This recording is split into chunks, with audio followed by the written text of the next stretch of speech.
Carl Gustav Jung, biografía y obra de un psicólogo espiritual.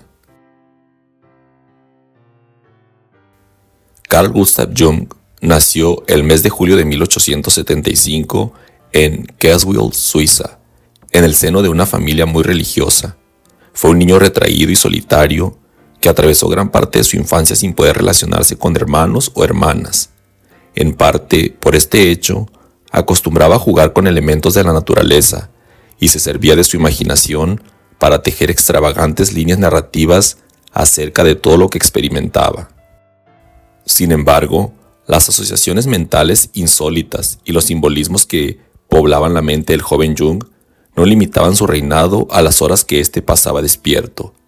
Jung empezó muy pronto a tener sueños muy vívidos y con una fuerte carga simbólica. Y como era de esperar de alguien que dedicó gran parte de su carrera a estudiar lo onírico, al menos uno de estos sueños lo marcó de por vida. Cuando apenas contaba 3 o 4 años, Jung soñó que descendía por un oscuro agujero rectangular que parecía estar cavado en una pradera. Al llegar al fondo del hoyo, encontró un arco del que pendía una cortina verde que parecía cerrarle el paso. Jung, movido por la curiosidad, apartó la cortina con un brazo para encontrar, al otro lado, algo parecido a la cámara real de un palacio, con techo alto y una alfombra roja que describía un camino hacia un lugar importante. Al final de la alfombra, presidiendo la estancia, un impresionante trono real de gran tamaño sobre el cual reposaba una criatura extraña, un monstruo con forma de árbol, consistencia de piel humana y sin más rostro que un solo ojo en la parte superior del tronco. La criatura permanecía inmóvil y ni siquiera daba muestras de reaccionar ante su presencia, y sin embargo, Jung tenía la sensación de que en cualquier momento podía ponerse a reptar por el suelo y alcanzarlo rápidamente. En ese momento, oyó cómo su madre gritaba desde la entrada de la fosa: «Míralo, él es el comedor de hombres». En ese momento, el puro terror hizo que el pequeño Carl se despertase. Muchos años después, ofreció una interpretación de este sueño basado en el simbolismo fálico del dios subterráneo y del velo verde que cubre el misterio. Y, aunque pueda parecer que experimentar esta especie de pesadillas suponga una experiencia muy desagradable, Jung llegó a considerar que este sueño fue su inicio en el mundo de los misterios, el estudio de la religión y los símbolos, y el funcionamiento de lo que más adelante sería llamado lo inconsciente por los psicoanalistas. La predisposición hacia la espiritualidad de Jung. Este sueño, unido a la gran imaginación y curiosidad hacia temas abstractos que Jung tenía desde una edad muy temprana, hizo que experimentase cada vez más con las diferentes maneras de acceder a lo divino y lo oculto, normalmente a través de pensamientos autoinducidos. El hecho de que en su familia existiesen tantas personas fuertemente relacionadas con el luteranismo y que su madre tuviese un comportamiento errático que parecía no responder del todo a lo que ocurría en el mundo de lo observable, ya que parecía pasar por episodios de disociación de la realidad, hizo que naciera en Jung una doble espiritualidad, una que era luterana y otra que se basaba en ideas más relacionadas con el paganismo. Jung empezó a desarrollar una sensibilidad extraordinaria para relacionar entre sí sensaciones e ideas que aparentemente poco tenían en común. Este fue uno de los rasgos característicos que definieron la manera de pensar de Carl Gustav Jung, tal y como lo conocemos hoy, y que lo llevaría a adoptar con facilidad los planteamientos del psicoanálisis. Al llegar a su segunda década de vida, Jung se convirtió en un ávido lector, se interesaba por muchos temas y encontraba en la lectura un excelente pasatiempo, de manera que cada vez que saciaba una serie de dudas sobre un tema, le asaltaban otras tantas originadas en su nueva base de conocimiento. Además, le interesaba desarrollarse como persona en dos sentidos distintos, en los aspectos cotidianos o sociales y en los temas relacionados con los misterios de la vida. La lectura le permitió tener materia prima con la que trabajar para hacer progresos en ambos flancos, pero sus aspiraciones no llegaban a verse satisfechas nunca, lo cual lo movía a seguir investigando. Una vez hubo llegado a la edad de ir a la universidad, Jung se decantó por estudiar medicina en la Universidad de Basilea, y así lo hizo desde el año 1894 hasta el año 1900. Al terminar, empezó a trabajar como ayudante en un hospital, y poco después se decantó por la especialidad de psiquiatría. Ejerciendo en este ámbito, Carl Gustav Jung vio cómo era capaz de abordar a través de su propio trabajo los dos aspectos que le apasionaban: los procesos biológicos tratados en medicina y los temas psíquicos e incluso espirituales. Así, desde el año 1900 empezó a ejercer en una institución mental de Zúrich. La relación entre Carl Gustav Jung y Sigmund Freud. Si bien la psiquiatría de la que partía Jung para trabajar en la clínica psiquiátrica proponía una visión materialista y reduccionista de la enfermedad mental, nunca renunció a adoptar elementos y formulaciones provenientes del ámbito temático del espiritismo, la antropología e incluso el estudio del arte. Jung creía que no se podía entender la mente humana renunciando al estudio de los símbolos y su raigambre en la historia de la cultura humana, por lo que no compartía el enfoque de lo que hoy entendemos como psiquiatría.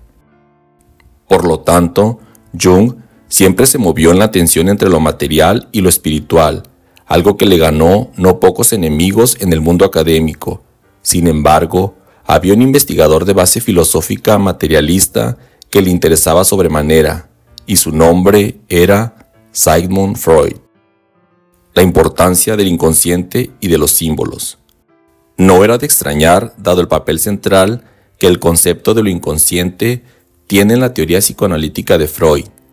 Jung coincidía con el neurólogo en que en el fondo de la psique humana habita un ámbito inaccesible para la conciencia que en última instancia dirige los actos y pensamientos de las personas y cuya fuerza se expresa a través de impulsos primarios. Jung y Freud empezaron a enviarse cartas en 1906 y un año después se conocieron en Viena. En su primer encuentro, según el propio Jung, estuvieron hablando unas 13 horas. Más o menos a partir de su primer encuentro en Viena, Sigmund Freud se convirtió en una especie de mentor para el joven psiquiatra, que ya se había interesado por el psicoanálisis desde hacía unos años. Sin embargo, y aunque los escritos sobre lo inconsciente y los impulsos fascinaban a Jung, no estaba de acuerdo en abordar todo el espectro de los procesos mentales y la psicopatología como si todo se fundamentase en funciones biológicas. La discrepancia de Jung con el pensamiento freudiano.